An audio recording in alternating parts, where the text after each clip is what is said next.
Assalomu alaykum aziz do'stlar. 10 aprel 2025-yil holatiga avatar uzumlarimiz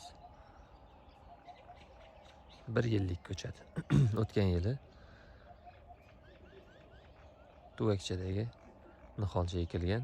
Mana bu yil уже mana sop turibdi.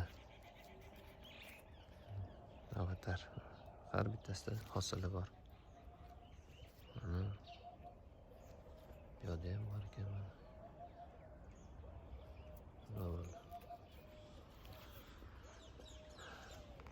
Xudo xolisi 2-3 kunda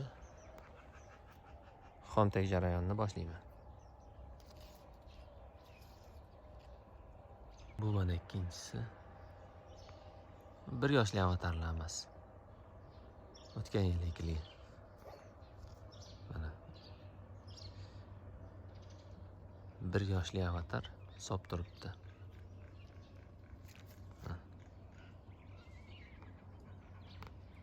Hozir alvikani ko'ramiz. Bunisi alvika. Bu ham 1 yoshli bo'ldi. O'tgan yili shu aprelda ekilgan. 4-aprelda ekilgan, adashmasam 4 yo 11-aprelda ekilgan. 1 yil bo'libdi ro'parasi ekilganiga. Kichkina salofan paketdagi niholcha ekilgan. Mana rezultat xudo xolisi.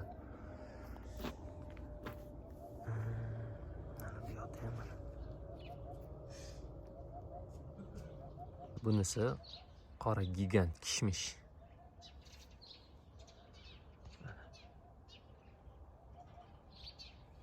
Bu ham juda ser hosil. Bu ham 1 yashar. Rosa 1 yil bo'ldi bunga ham.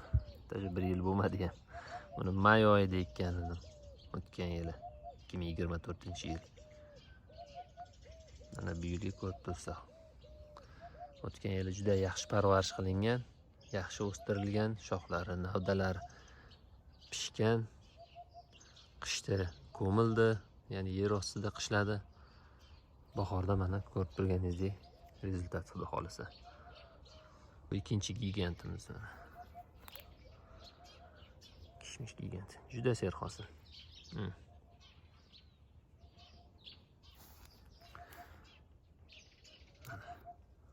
Ikkita shox chiqarganmiz.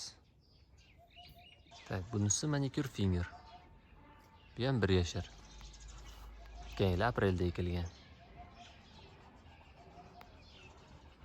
Mana rosa ser hosil. Bunisida ham mana hosili bor. 1 yashar.